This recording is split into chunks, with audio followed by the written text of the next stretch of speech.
J'ai compris que le réveillon de Noël dérapait au moment précis où ma belle-fille, Valérie, a posé 2 verres de lait de poule sur la table. L'un d'eux contenait un bâton de cannelle. Celui-là était destiné à ma femme, Hélène. L'autre m'était réservé.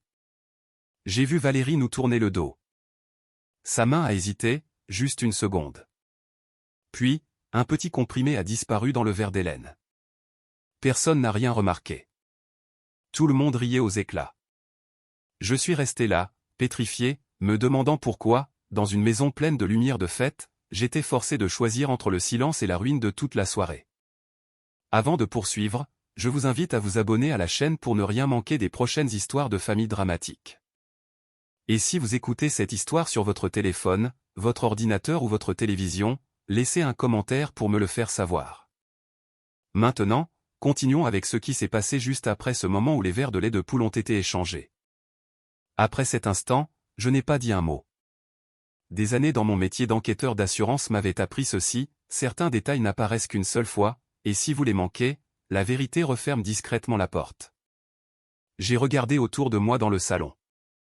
La cheminée brûlait régulièrement. Le sapin de Noël trônait, décoré avec soin comme chaque année. De minuscules guirlandes se reflétaient sur les vitres, rendant tout plus doux, plus sûr que ce n'était en réalité. Hélène se tenait à mes côtés. Elle avait toujours aimé ces réunions, même si sa santé ne lui permettait plus de boire d'alcool fort. Je m'en souvenais très bien. Alors, quand Valérie est sortie de la cuisine avec le plateau de boissons, j'ai su que quelque chose clochait. Pas à cause du lait de poule, mais à cause de ses yeux, trop fixes, trop calculateurs pour ce qui aurait dû être un simple rituel familial. Valérie a dit que c'était une recette spéciale de Noël. Elle souriait, la voix légère comme si elle offrait une petite attention. Julien se tenait près d'elle, hochant la tête, totalement confiant. Pas moi. J'ai observé comment Valérie plaçait le verre avec le bâton de cannelle dans la main d'Hélène, avec un demi-temps de retard. Juste un battement, mais suffisant pour que je remarque sa main trembler légèrement avant de s'arrêter alors qu'elle se détournait. J'ai vécu assez longtemps pour savoir ceci, le danger est rarement bruyant, il surgit généralement au cœur des moments que les gens appellent normaux. Je n'ai pas crié. Je ne me suis pas précipité. J'ai simplement ralenti mes pas, fait semblant d'ajuster une chaise et gardé le regard assez bas pour éviter de susciter des soupçons. La musique de Noël remplissait la pièce. Valérie s'est penchée pour régler l'enceinte. C'était la seule ouverture. J'ai fait un pas de plus, sans hâte, sans précipitation. J'ai soulevé mon verre et je l'ai posé exactement là où se trouvait le verre à la cannelle. Le verre d'Hélène a glissé doucement vers moi. Un mouvement minuscule, assez discret pour que personne dans la pièce ne réalise que l'échange avait déjà eu lieu. Mon cœur s'est apaisé, étrangement calme. Certaines décisions, une fois prises, ne laissent aucune place à la panique. Hélène ne savait rien. Elle m'a souri et a levé son verre comme chaque année. J'ai répondu par un hochement de tête, affichant ce calme que j'avais pratiqué pendant des décennies. Nous avons trinqué. Le son cristallin des verres s'est fondu dans les rires autour de nous. J'ai porté le verre à mes lèvres. L'odeur familière du lait de poule se mélangeait à la cannelle. J'ai pris une minuscule gorgée, juste assez pour que les autres le voient. Je n'ai pas avalé. J'ai gardé le liquide en bouche plus longtemps que la normale, puis je me suis détourné en faisant semblant de tousser. Valérie m'a regardé. Ce regard n'était plus poli. Il était suspendu, mesuré, comme si elle vérifiait un résultat. J'ai compris immédiatement.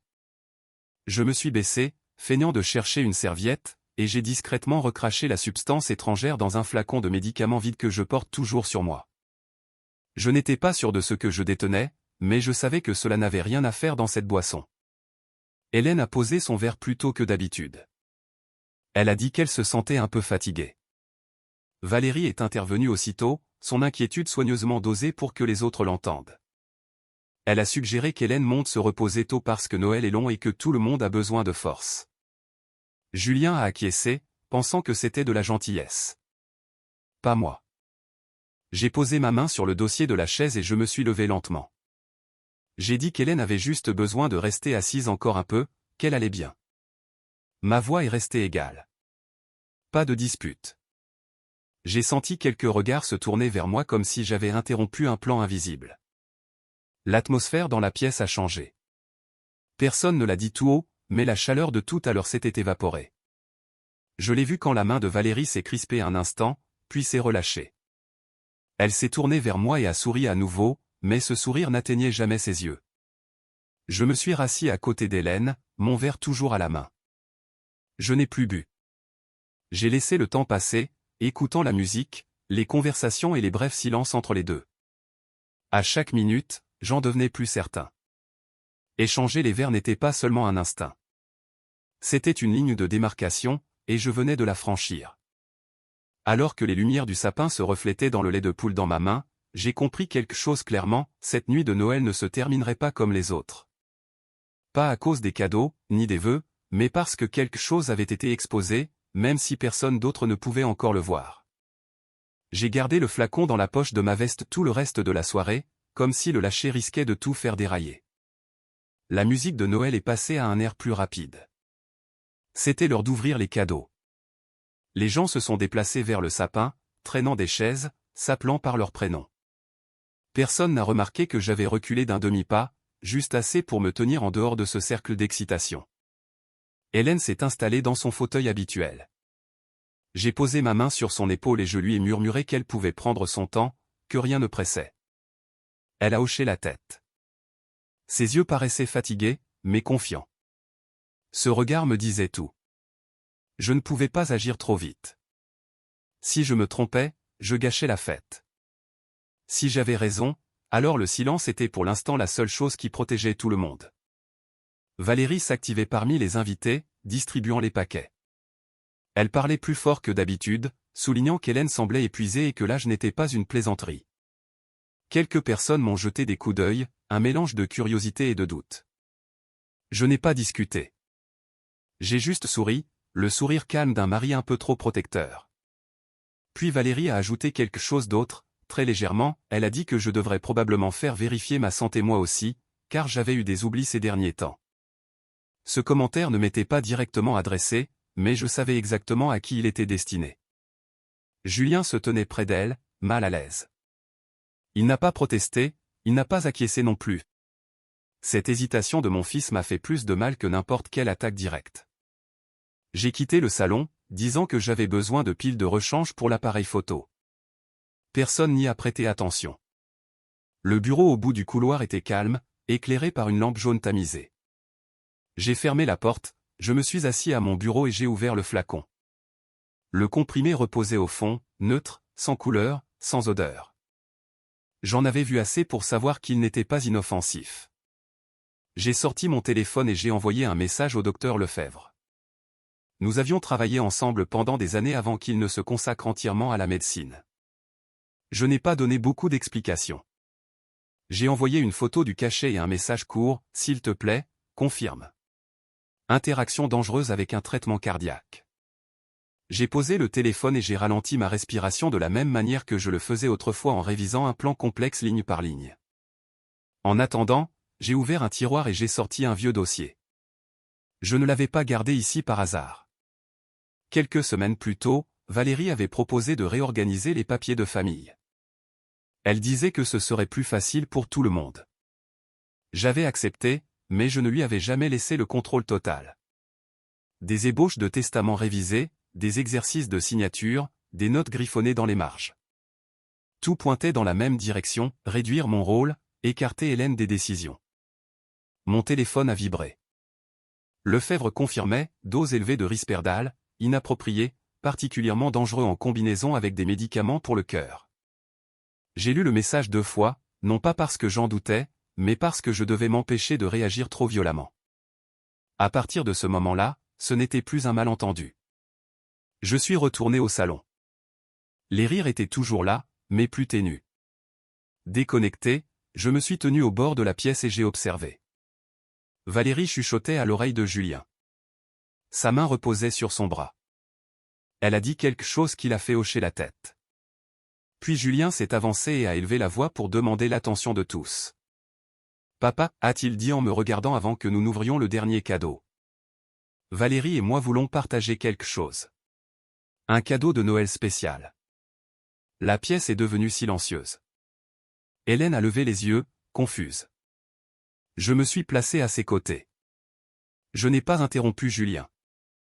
J'ai laissé mon fils parler parce que je savais que cela comptait, et pas seulement pour ce soir.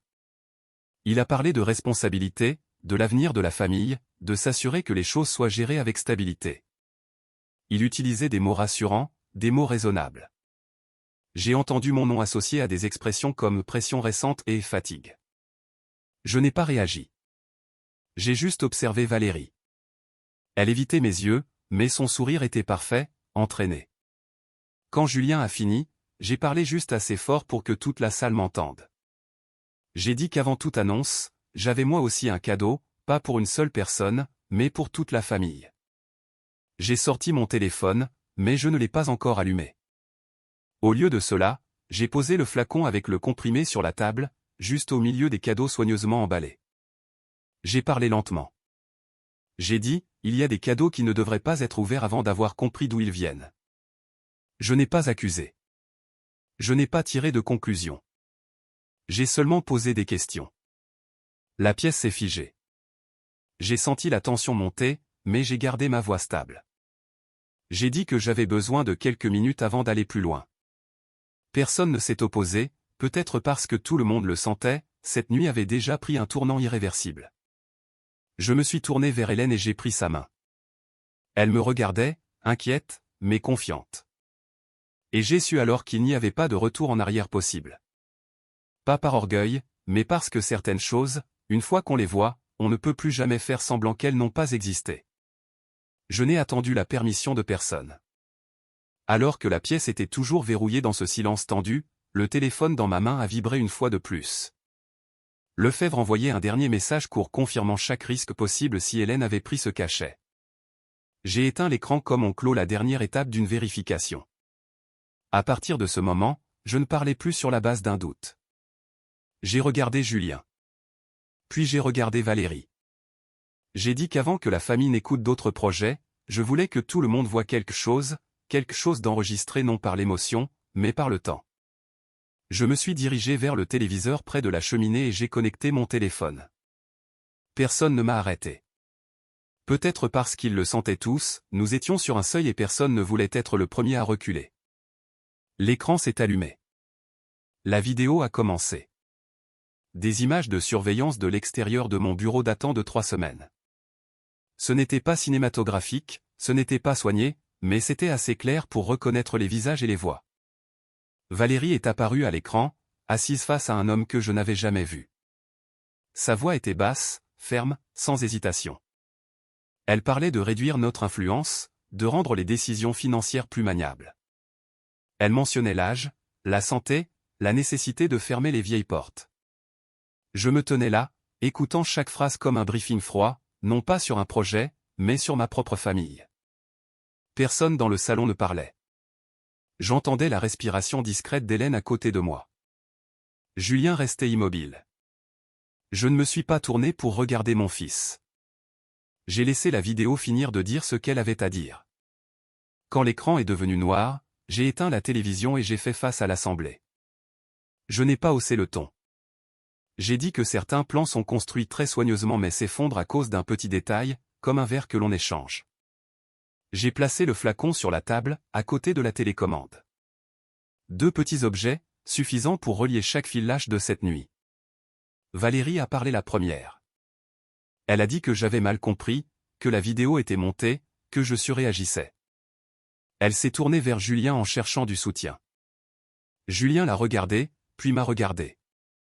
Ses yeux ont changé, comme quelqu'un réalisant trop tard qu'il y avait des choses qu'il avait ignorées pendant trop longtemps. Je n'ai pas discuté. J'ai posé une question à Julien, savait-il pour les documents dans le tiroir du bureau? Savait-il pour les ébauches déjà prêtes à être signées, n'attendant qu'une raison qui semble raisonnable? Il n'a pas répondu tout de suite. Son silence a répondu pour lui. Je me suis tourné vers Valérie et j'ai dit que je n'avais pas besoin d'explications pour l'instant, j'avais seulement besoin qu'elle regarde le cachet sur la table et qu'elle dise à tout le monde pourquoi il s'était retrouvé dans le verre d'Hélène. Elle a reculé d'un demi-pas, juste un demi-pas, mais assez pour que tout le monde voie son déséquilibre. J'ai répété lentement que cette nuit de Noël était censée porter sur les vœux et les cadeaux, mais que quelqu'un avait choisi d'apporter autre chose, quelque chose qui n'avait pas sa place dans une fête. Je n'ai pas utilisé de mots pesants. Je n'en avais pas besoin. Les regards dans la pièce avaient déjà compris. Julien s'est effondré sur une chaise, les mains jointes. Il a parlé doucement, presque pour lui-même. Il a dit qu'il ne savait pas, qu'il voulait seulement que les choses soient stables. J'ai entendu la confusion dans sa voix et j'ai su que mon fils se tenait entre deux réalités opposées. Je me suis approché et j'ai posé ma main sur son épaule. Je lui ai dit que la stabilité ne se construit jamais sur la tromperie et que certaines décisions, une fois qu'elles franchissent une ligne, ne peuvent plus être qualifiées d'inoffensives. Je n'ai pas blâmé mon fils. J'ai simplement clarifié ce que je protégeais. Valérie ne souriait plus. Elle regardait autour d'elle comme si elle cherchait une issue, mais à ce moment-là, cette pièce n'avait plus d'espace pour les mots calculés. J'ai dit que le vrai cadeau de Noël ce soir n'était pas dans les boîtes, c'était la vérité placée sous les lumières là où elle ne pouvait plus être cachée. Personne n'a applaudi. Personne n'a réagi de façon dramatique. Juste une lourde compréhension partagée que l'ordre ancien avait été brisé. Je l'ai senti quand j'ai regardé Hélène. Elle a serré ma main plus fort, un rappel silencieux que j'avais fait ce qu'il fallait. J'ai pris une profonde inspiration. Je savais que ce qui avait été révélé ce soir n'était que le début. La nuit n'était pas finie. Et cette famille, à partir du moment où ces verres avaient été échangés, était entrée dans un nouveau chapitre, un chapitre où il n'y avait plus de place pour les sourires arrangés. Quand j'ai posé le flacon sur la table, l'air dans la pièce a semblé s'épaissir. Personne ne parlait. Les gens se regardaient, pris entre le choc et la confusion. J'ai pris une respiration lente et j'ai gardé ma voix ferme. C'était le moment qui exigeait du calme plus que toute autre chose.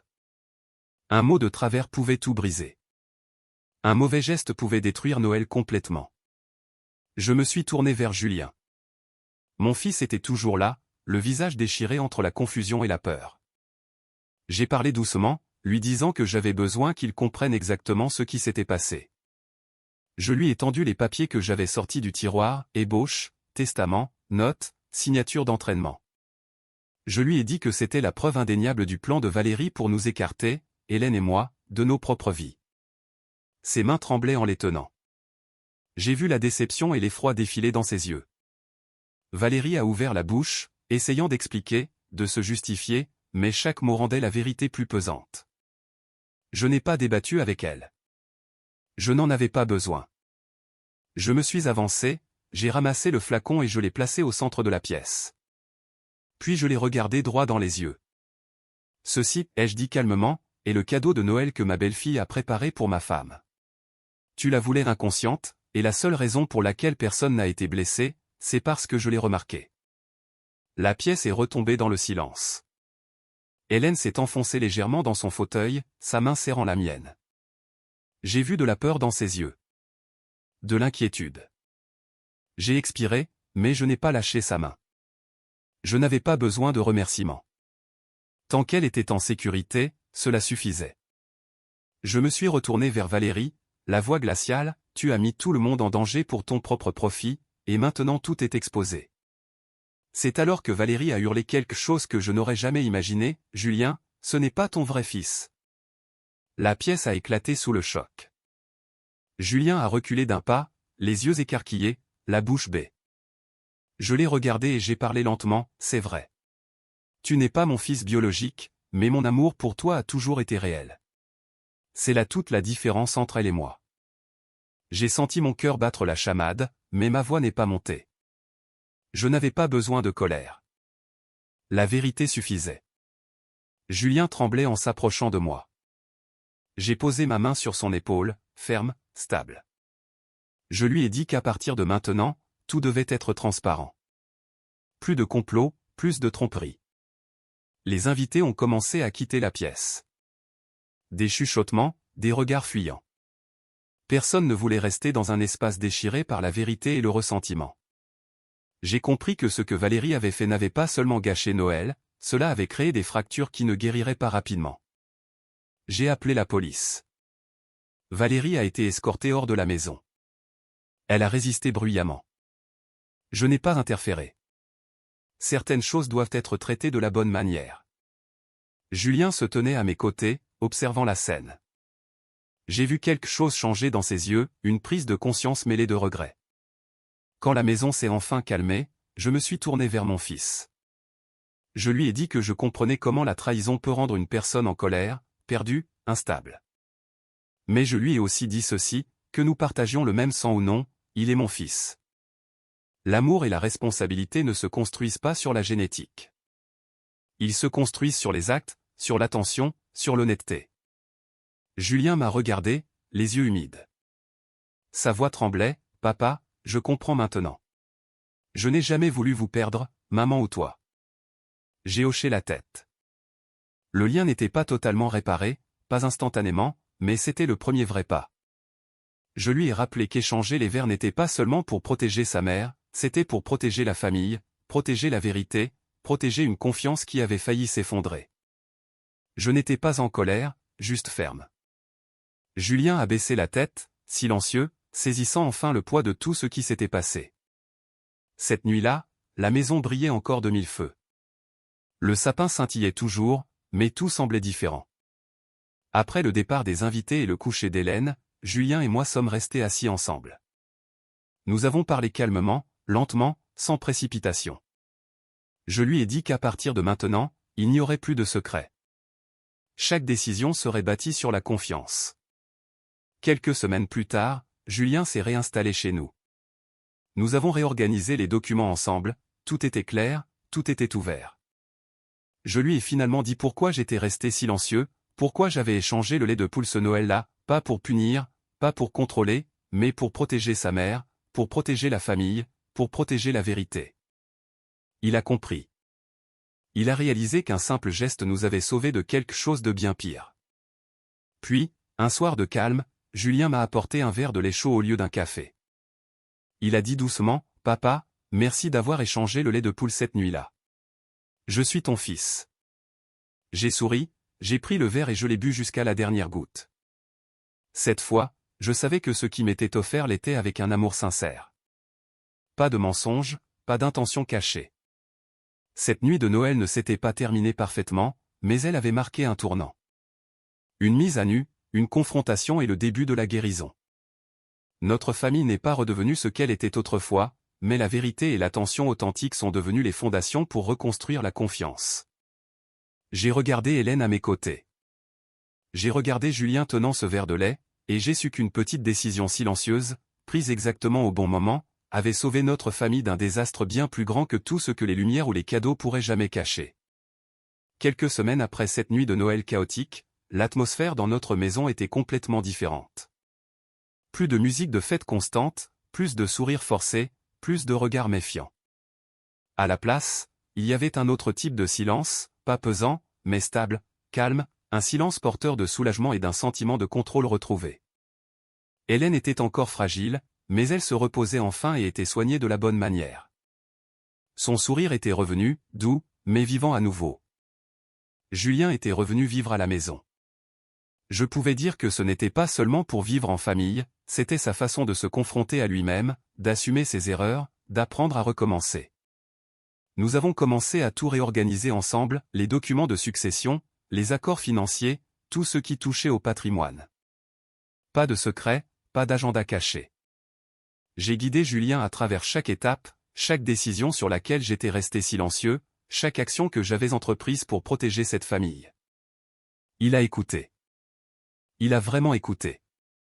J'ai vu son regard changer à mesure que le poids de tout cela s'installait, et j'ai su qu'il comprenait quelque chose d'essentiel, la confiance est la chose la plus précieuse qu'une famille possède. Un après-midi, la lumière du soleil inondait les fenêtres du salon. Julien et moi étions assis l'un en face de l'autre, tenant chacun un bol de lait chaud. Je n'avais pas besoin de dire grand-chose. Un regard suffisait pour lui dire qu'il avait compris, ce qui s'était passé cette nuit de Noël n'était pas un jeu, c'était un test. Je lui ai rappelé doucement que la vérité a toujours un coût et que parfois, de petites décisions, comme échanger un verre de lait de poule, peuvent sauver une famille entière de conséquences dévastatrices. Julien a hoché la tête. Sa voix tremblait, mais elle était sincère, « Papa, je n'oublierai jamais. » Dans les semaines qui ont suivi, nous avons lentement reconstruit notre rythme familial. Hélène a repris ses routines tranquilles, s'occupant des plantes avec moi, préparant des repas simples, parlant sans urgence. Julien s'est joint à nous, non plus comme un enfant, mais comme un homme accompli, quelqu'un qui acceptait ses responsabilités, quelqu'un qui comprenait la valeur de la famille. Les moments de calme sont devenus précieux. Nous n'avions plus besoin de stratagèmes ou de contrôle pour rester unis. Notre lien était bâti sur l'honnêteté, sur les plus petites actions accomplies avec soin. Un soir, alors que je me préparais à aller me reposer, Julien s'est approché de la table. Il m'a tendu un bol de lait chaud, les mains légèrement tremblantes. « Papa, a-t-il dit doucement, merci d'avoir échangé le lait de poule cette nuit-là. Je suis ton fils. » J'ai souri. Pas seulement pour les mots, mais parce que je sentais le lien revenir, non par le sang, mais par l'amour, la responsabilité et la confiance. J'ai levé le bol et je l'ai bu. Cette fois, tout avait le bon goût. Pas de doute, pas de peur. J'ai regardé Hélène. Elle a souri doucement et a posé sa main sur mon épaule. Nous n'avions plus besoin de rien dire. La paix était revenue. Mais cette fois, c'était une paix consciente, bâtie sur la vérité et la reconnaissance. Plus de manipulation. Plus de calcul. Juste la famille. Une vraie famille. Debout ensemble dans une maison remplie de la douce lumière de l'hiver. Je comprends maintenant, il n'y a pas de fin parfaite qui arrive par accident. Mais cette nuit de Noël et les semaines qui ont suivi nous ont donné la bonne fin. Nous avons affronté la vérité. Nous nous sommes protégés les uns les autres. Et nous avons appris à faire confiance à nouveau. Les complots ont été exposés, mais le lien entre un père et son fils, entre un mari et sa femme, en est ressorti renforcé. Julien a appris que la responsabilité et l'amour s'élèvent au-dessus de l'ambition. Hélène était en sécurité et aimée, et moi, après une vie de retenue, j'ai trouvé un sentiment de paix rare et complet. Cette nuit-là, avant d'aller me coucher, je me suis tenu près de la fenêtre. Le jardin dehors était saupoudré d'une fine couche de neige. J'ai vu Julien et Hélène discuter sous la chaude lumière jaune, des sourires doux sur leurs visages. J'ai pris une profonde inspiration, j'ai senti la chaleur m'envahir la poitrine et j'ai su que, quoi qu'il arrive ensuite, cette famille était assez forte pour y faire face. Pas par chance, mais par honnêteté, vigilance et amour véritable. En fin de compte, j'ai réalisé que cette seule décision silencieuse la nuit de Noël avait tout changé. Elle n'avait pas seulement sauvé Hélène d'un danger immédiat, elle avait ramené Julien vers nous. Elle lui avait enseigné la responsabilité et la compassion. Ce Noël ne s'est pas terminé dans la grandeur ou le spectacle, il s'est terminé par quelque chose de bien plus réel, une paix véritable, un père et son fils, et une confiance restaurée. J'ai souri, j'ai fini mon lait chaud et j'ai su, cette fois, tout venait directement du cœur. Pas de peur, pas de doute.